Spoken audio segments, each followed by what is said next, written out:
बिस्मिल्लाहिर्रहमानिर्रहीम। अस्सलाम वालेकुम नाज़रीन, इरफान हाशमी आपको शो में खुशामदीद कहता हूँ। आज 18 फरवरी और दिन है जुमे का।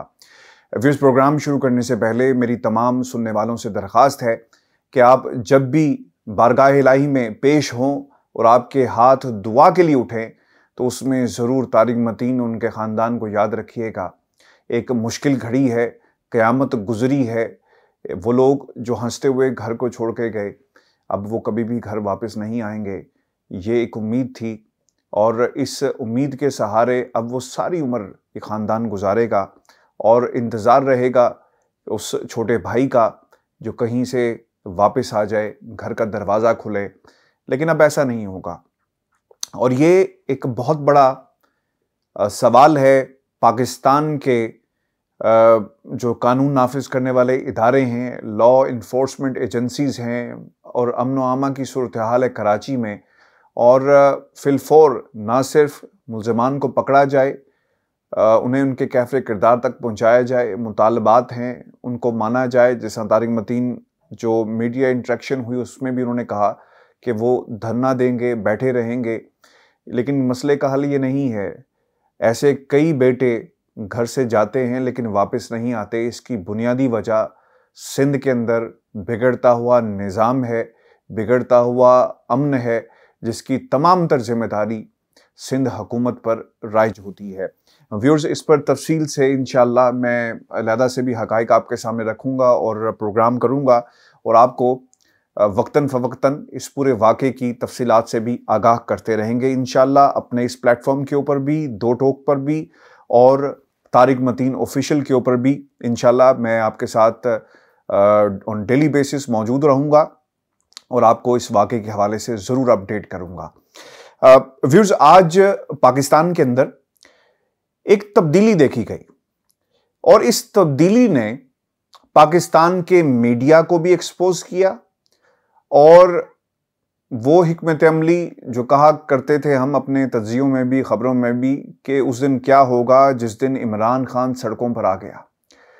एक ऐलान किया गया और इसके पीछे जो अवामिल कारफरमा थे वो शायद लोग ये कहते हैं कि पाकिस्तान तहरीक-ए-इंसाफ की मकबूलियत कम हो रही थी और इसलिए फ़ैसला किया गया। हालांकि ऐसा नहीं है, सर्वेज़ कुछ और बता रहे हैं। सर्वेज़ की हकीकत भी आज के इस प्रोग्राम में भी आपके सामने रखूंगा, जिसमें नवाज शरीफ साहब को जो मुल्क से भागे हुए हैं कहाँ रखा और इमरान खान जो मुल्क के अंदर मौजूद है कहाँ रखा, इसकी हकीकत क्या है, इस पर भी बात करेंगे। लेकिन लोग ये कहते हैं, लेकिन हमने उस वक्त भी आपसे कहा कि पाकिस्तान तहरीक-ए-इंसाफ को ज़रूरत पड़ेगी आवाम से राब्तों को बहाल करने की।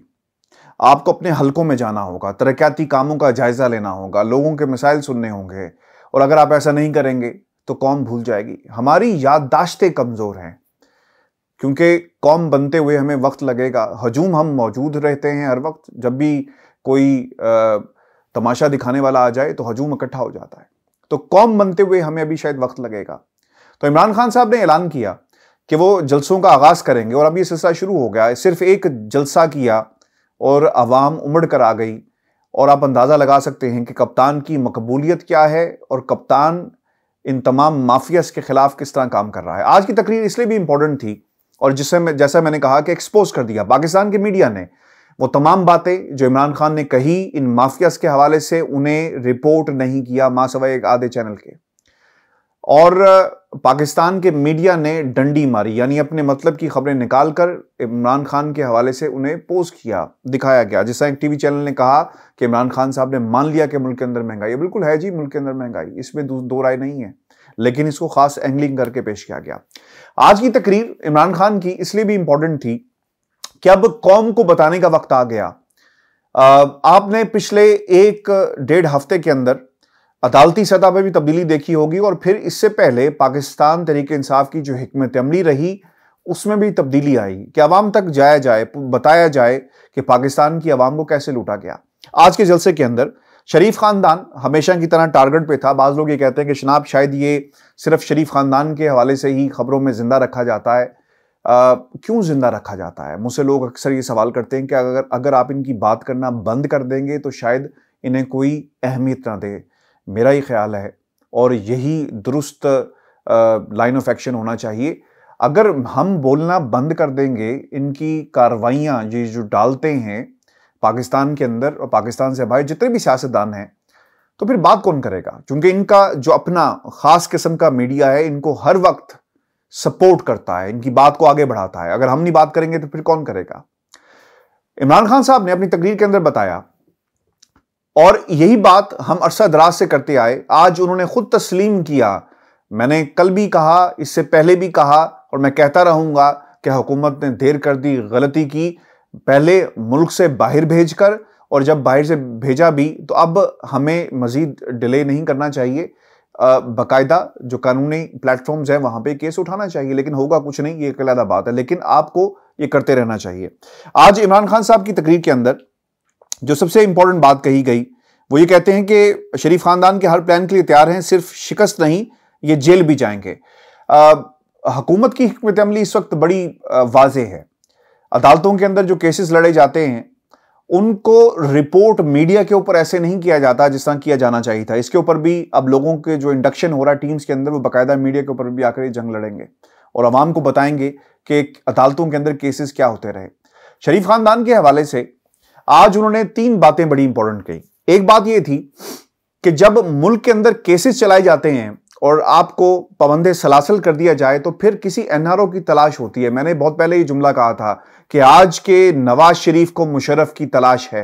वो क्यों तलाश है? इसलिए कि कोई है जो इमरान खान के खिलाफ, या इमरान खान क्या मुशर्रफ बनने के लिए तैयार हैं कि नवाज शरीफ को एनआरओ दिया जाए, जिस पर आज इमरान खान ने अपना मौकिफ जो है वो कौम के सामने बड़ा वाज़ेह कर दिया। इससे पहले वो बातें करते रहे, लेकिन जलसों के अंदर, हलकों के अंदर जब ये बात कही जाए तो हुकूमत की पॉलिसी क्या है वो बिल्कुल आया हो जाती है। नवाज शरीफ साहब कुछ कहकर गए थे लेकिन वो वापस नहीं आए। आज इसका जिक्र किया गया इमरान खान की तकरीर के अंदर। बेटे मुल्क से भाग गए और मुल्क वापस नहीं आना चाहते शहबाज शरीफ के, इसलिए भाग गए, यानी दामाद भागा और उसके बाद बेटे को भगा दिया गया। इसलिए भगाया गया कि इनको मालूम था कि इनके अकाउंट्स के अंदर किस किस्म का पैसा आ रहा है, और जब इदारे पकड़ेंगे, पूछेंगे तो फिर आपके पास जवाब नहीं होगा, और इसीलिए इन लोगों को इस मुल्क से भगा दिया गया। और जो दूसरी बात कही गई जो इंपॉर्टेंट है हाउस ऑफ शरीफ के हवाले से, कि इस खानदान ने हमेशा जजों को डराया, धमकाया, एक कंसोर्शियम बनाया अपने मनपसंद फैसलों के लिए, और जब कोई फैसले नहीं आते तो फिर ब्लैकमेलिंग टेप्स चला दी जाती हैं। और फिर आज साकिब निसार की टेप का भी जिक्र किया गया, और फिर दूसरी तरफ मरीम नवाज से सवाल किया गया कि आपको बताना पड़ेगा कि पैसे शुगर मिल के अकाउंट में किस तरह आए, और फिर जो सियासत थी उसको एक्सपोज भी किया गया। आपने इससे पहले जो वुज़रा हैं, जो मुशीर हैं, उनकी तरफ से तो बातें सुनी होंगी और लोग कहते होंगे कि जनाब इनसे कुछ नहीं होना, लेकिन कप्तान का मैदान में आकर ये बातें करना एक वाज़े दलील है कि आइंदा जो सियासत होगी वो इनकी करप्शन के ऊपर होगी। इसको एक्सपोज करने के लिए अवामी जो जितनी भी गैदरिंग्स होंगी उनमें कौम के सामने ये तमाम मामला रखे जाएंगे। ये क्यों किया गया?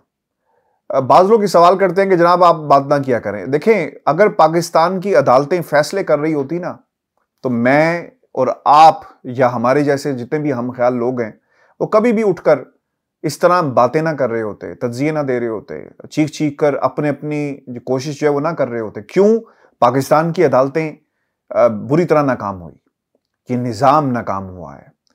आज जो कुछ पाकिस्तान के अंदर हो रहा है, इसके ताने बाने पाकिस्तान के अदालती निज़ाम के साथ जाकर मिलते हैं। कैसे मिलते हैं? आज इसका भी इशारा किया गया इमरान खान की तरफ से। वो ये कहते हैं कि शहबाज शरीफ, और ये हो भी रहा है, शहबाज शरीफ अदालत जाएंगे लेकिन केस नहीं लड़ेंगे। डेट लेने वाले वकला और होते हैं और केसेस लड़ने वाले वकला और होते हैं। आज जो वहाँ पे एक मुकालमा भी हुआ उनके वकील शहबाज शरीफ और अमजद परवेज़ के दरमियान, गालबन अगर मैंने ठीक नाम लिया, वो मुकालमा ये हुआ कि आप मुझे अपना असिस्टेंट रख लें। क्यों? क्योंकि उन्हें मालूम है जो डायरेक्शंस दी गई हैं वो क्या थी, कि यार हमने तो सिर्फ तारीख लेनी है, केस नहीं लड़ना। तो लोग जो अदालती निज़ाम के हवाले से थोड़ा बहुत समझ बूझ रखते हैं, पाकिस्तान के अंदर तारीख लेने वाला वकील और होता है और केस लड़ने वाला वकील और होता है। तो आपको मालूम हो जाएगा कि शरीफ खानदान केस लड़ना ही नहीं चाहता।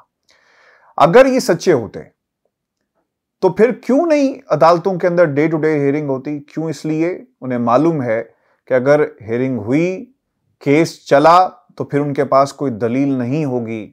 सिर्फ शोर मचाकर, ऊंची आवाज में बात करके आप तारीख तो ले लेंगे, किसी को डरा धमका तो देंगे, लेकिन केस मेरिट पे नहीं लड़ा जा सकता। और शरीफ खानदान बखूबी ये बात जानता भी है। और कल मैंने आपसे बात नहीं हो सकी, लेकिन नेशनल क्राइम एजेंसी के हवाले दिए गए और नेशनल क्राइम एजेंसी के हवाले से वो बार बार कहते रहे, क्या कहते रहे कि जनाब देखें, दुनिया की नंबर 1 इन्वेस्टिगेटिव एजेंसी जिसने हमारे रिकॉर्ड को चेक किया और बताया कि जनाब कुछ नहीं मिला, लिहाजा हम केस को ड्रॉप करें। अरे आप कौम से क्यों झूठ बोलते हैं? अगर ये बात बिल्कुल दुरुस्त है तो आप फिर इसे अपने दलील में, यानी जब केस चलेगा और आपके ऊपर एफआईए का ट्रायल, जो एफआईए का चालान पेश करने के बाद जो फर्द जुर्म आयद होनी है और आपको अदालत से, फिर आपको क्यों भरोसा नहीं है? इसे रिकॉर्ड का हिस्सा बनाएं। अगर ये वाकई एक मुस्तनद दलील है, डेली मेल की अगर आप बात करते हैं और ये वाकई मुस्तनद दलील है और इसकी कोई लीगल हैसियत है, तो फिर आप इसे क्यों अदालत का हिस्सा नहीं बनाते? इसलिए नहीं बनाते क्योंकि अदालत के अंदर कागज दिखाने होंगे, अदालत के अंदर काली स्याही के ऊपर से लिखा हुआ दिखाना होगा कि कहां पे लिखा गया अदालत ने बरतानिया की, कहां लिखा नेशनल क्राइम एजेंसी ने कि जनाब हम आपको जो इन्वेस्टिगेशन पाकिस्तान में हो रही है उसके तनाजुर में हमें बरतानिया में कुछ नहीं मिला, लिहाजा हम अपनी तमाम इन्वेस्टिगेशन को ड्रॉप करते हैं। क्योंकि व्यूअर्स, अगर ये कागज कहीं पर मौजूद होता तो वो कब का, सबसे पहले इनके जो पेड जर्नलिस्ट हैं, जो प्यारे जर्नलिस्ट हैं, जो आंख के तारे, राज दुलारे जर्नलिस्ट हैं, उनकी शक्ल में जरूर सामने आ चुका होता। क्योंकि ऐसा कोई ऑर्डर मौजूद ही नहीं। क्यों मौजूद नहीं? ये केस नेशनल क्राइम एजेंसी और सुलेमान शहबाज के दरमियान था। एक ट्रांजैक्शन होती है जिस पे शक हुआ, नेशनल क्राइम एजेंसी ने इसकी इन्वेस्टिगेशन शुरू कर दी। उन खबरों के तनाजुर में जो पाकिस्तान में हुई वो भी इसके साथ नथी की गई। फिर पाकिस्तान की हुकूमत से मदद मांगी गई। जो मदद पहुंचती है उन केसेस के हवाले से जो पाकिस्तान में ज़ेर इल्तवा हैं, जिन पे फैसला नहीं हुआ, उसे भी रिकॉर्ड का हिस्सा बनाया गया, इसलिए ताकि पता लगाया जा सके कि पाकिस्तान के अंदर जो टीटीज लगी, जो पैसे पहुंचाए गए, जो कैश बॉयज जिसका जिक्र किया गया, इनके ताने बाने किस खानदान से मिलते हैं। और व्यूअर्स याद रखिएगा, पाकिस्तान की अदालतों ने अभी फैसला सुनाना है। पाकिस्तान की अदालतों ने फैसला अभी नहीं सुनाया। नेशनल क्राइम एजेंसी का कोई पेपर अगर कहीं पे मौजूद होता तो यकीनन उसे अब तक मंजर आम पर जरूर लाया जाता। अभी केस को फाइल किया गया बरतानिया के अंदर और हमजा शहबाज ने जेल से बाहर आकर क्या नारा लगाया? वो ये कहते थे कि देखा, डेली मेल के खिलाफ हम अदालत चले गए। जो कहते थे कि अगर सच्चे हो तो अदालत जाओ, लो हम चले गए अदालत। फैसला नहीं आया, डिफेंस फाइल होना है और केस अभी लग रहा है, लेकिन इन्होंने अपनी फतह का ऐलान कर दिया। मीनिंग हेयरिंग हुई, फैसला नहीं हुआ, लेकिन इन्होंने अपनी फतह का ऐलान कर दिया। तो व्यूअर्स, ये वो हकीकत है जो आज इमरान खान ने भी कौम के सामने रखी है। और ये इसलिए भी जरूरी था क्योंकि जलसों का माहौल अवामी किस्म का होता है। जलसों का माहौल आपको उस तरह का नजर नहीं आएगा जिसमें कोई पॉलिसी स्टेटमेंट दी जा रही हो, कोई वजीर मुशीर आवाम के सामने आकर बात करे, मीडिया के साथ इंटरेक्शन करे। लेकिन जलसों में आकर ये बातें कौम के सामने रखना इसलिए ज़रूरी था कि इमरान खान जो है वो पाकिस्तान की आवाम की जंग लड़ रहा है। वो उन तमाम लोगों की जंग लड़ रहा है जो चाहते हैं कि उन्हें इंसाफ मिले। इंसाफ क्यों नहीं मिलता? इसलिए नहीं मिलता कि आप जब माफियाज बन जाएं तो आप पूरे निज़ाम को मैनिपुलेट करते हैं, उसे ख़राब बना देते हैं। तो इसीलिए चाहे वो थानेदार का निज़ाम हो, चाहे वो अदालत का निज़ाम हो, वहाँ पर जब लोगों को रिश्वत लेने और देने की आदत हो जाए और जिनके ताने बाने और जिनकी डोरियां ताकतवर लोगों के हाथ में हो, तो फिर उन्हें पता होता है कि जितनी मर्जी करप्शन करें, जितनी मर्जी झूठे फैसले करें, यहाँ पर तो हुक्मरान हमसे ही करवाते हैं, तो आम आदमी की कहाँ सुनी जाएगी। तो व्यूअर्स, ये इमरान खान साहब की आज की तकरीर थी जो उन्होंने कौम के सामने रखी और हकायक रखे। व्यूअर्स, आखिर में पहले तो शहबाज शरीफ साहब के हवाले से मैं आपको खबर जो इंपॉर्टेंट है अदालती, वो मैं आपके सामने रख देता हूँ, और फिर गैलप सर्वे के हवाले से भी कुछ चीज़ें मैं आपके सामने रखूँगा। वफाकी तहकीकाती इदारे के हवाले से कहा जा रहा है कि उन्होंने शहबाज शरीफ के खिलाफ मनी लॉन्ड्रिंग केस मजबूत बनाने के लिए चलान मुरतब कर लिया है, और कि FIA की जानिब से मतलब कि चलान में कहा गया है कि इसहाक डार ने शहबाज शरीफ के खिलाफ एक इकबाली बयान दिया था, पनामा JIT रिपोर्ट में भी इसहाक डार के बयान को बतौर सबूत पेश किया गया और बयान के मुताबिक 1997 के बाद शहबाज शरीफ ने बतौर वज़ीर आला बहरीन की सदीका सईदा महफूज हाशिम खादिम के नाम पर बेनामी अकाउंट खोला और चलान में मजीद कहा गया कि इस बेनामी अकाउंट में $18 मिलियन जमा करवाए गए। इसहाक डार का इकबाली बयान आज तक किसी अदालती फोरम से वापस नहीं लिया गया। अगर होता तो लिया जा सकता था, लेकिन नहीं लिया गया। FIA ने मनी लॉन्ड्रिंग केस साबित करने के लिए हुदैबिया मिल्स केस बतौर सबूत पेश करने का फैसला भी किया है और FIA हुकाम के मुताबिक हुदैबिया पेपर मिल केस में साबित हो चुका कि शहबाज शरीफ मनी लॉन्ड्रिंग और बेनामी अकाउंट्स बनाते रहे हैं। इस केस को बतौर शहादत पेश करने से साबित हो जाएगा कि शहबाज शरीफ मनी लॉन्ड्रिंग में रिकॉर्ड याफ्ता मुलजिम है। मुश्किल हालात पैदा हो गए हैं शहबाज शरीफ साहब के लिए और अगला जो एक माह है वो आसान नहीं होगा और इस दौरान आप देखेंगे पाकिस्तान में हर वो हरबा इस्तेमाल किया जाएगा इस हुकूमत के खिलाफ कि इसे कमज़ोर किया जा सके और फिर डील और ढील की बातें भी आप सुनेंगे, तहरीक अदम एतमाद लाने की बातें भी सुनेंगे, इत्तेहादियों को इस्तेमाल किया जाएगा और ये खबरें आपको कुछ दिनों तक जो है वो पाकिस्तान के मीडिया के ऊपर नजर आएंगे। व्यूअर्स, गैलप सर्वे हुआ है और गैलप सर्वे के हवाले से ये कहा जा रहा है कि शायद नवाज शरीफ साहब जो है उनकी मकबूलियत में कहीं शायद इजाफा हुआ और इमरान खान साहब की जो मकबूलियत है उसमें कहीं कमी देखने में आई है। देखें, ये जो गैलप सर्वे है या इस जैसे जितने भी सर्वे हों, इनकी हकीकत क्या होती है। आप कुछ लोगों को किसी भी सूबे से मुख्तलिफ ज़िंदगी के जो शोबे हैं उन्हें सेलेक्ट करते हैं और फिर उनकी राय के ऊपर ये मुरतब कर दिया जाता है। मैं इन जो सर्वेस को इसलिए अहमियत नहीं देता या नहीं मानता क्योंकि ये फैसला पाकिस्तान की 22 करोड़ आवाम का नहीं होता जिसे आप पूरे मुल्क के ऊपर अप्लाई करके हेडलाइंस बना लेते हैं। ये कुछ अफराद के ऊपर होता है और वो किसी भी सूरत जो है वो हुकूमत के ख़िलाफ़ या हुकूमत के हक़ में, चाहे वो हुकूमती सर्वे हों चाहे आम आदमी के सर्वे हों, उसकी तर्जुमानी नहीं करता। मिसाल के तौर पर आप एक नून लीग के हल्के में चले जाएं और वहाँ पर जाकर कहें कि देखें नवाज शरीफ अच्छा है या इमरान खान अच्छा है, तो ये यकीनन सी एक बात है कि वो हल्का अगर इमरान खान का है तो कहेंगे इमरान खान हल्का है, नवाज शरीफ का हल्का है तो कहेंगे नवाज शरीफ अच्छा एक मकबूल लीडर है।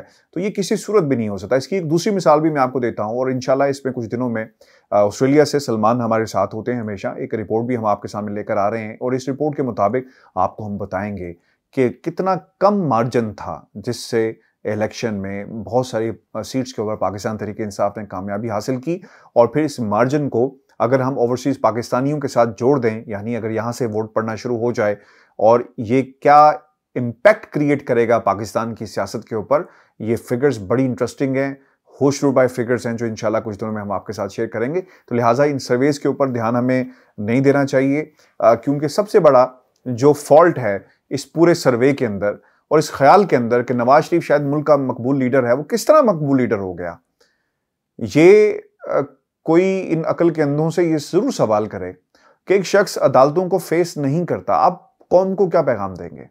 एक छोटा चोर है, एक बड़ा चोर है, छोटे चोर को अदालत सजा भी दे दे, कबूतर चोर को, लेकिन बड़े चोर को 50 रुपए के स्टाम्प के ऊपर मुल्क से बाहर भेज दें, ये कहाँ का इंसाफ है।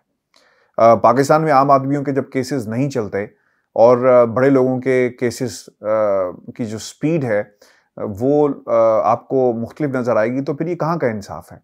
तो इसके ऊपर यकीनन जो हमें एक खुला और एक वाज़ेह तज़ाद नज़र आता है, इस पर पाकिस्तान की अदालतों को ज़रूर सुनना चाहिए, समझना चाहिए और इंशाल्लाह मैं इस निज़ाम का क्रिटिक रहूँगा, उस वक्त तक रहूँगा जब तक इस निज़ाम से आम आदमी को फ़ायदा मिलना शुरू नहीं हो जाता। व्यूअर्स, कमेंट्स भेजिएगा और इंशाल्लाह अगले प्रोग्राम में आपसे मुलाकात होगी और तारिक मतीन ऑफिशियल के ऊपर भी इंशाल्लाह हम अपना शो जो है इसी तरह जारी रखेंगे। इजाज़त दीजिए, अल्लाह ने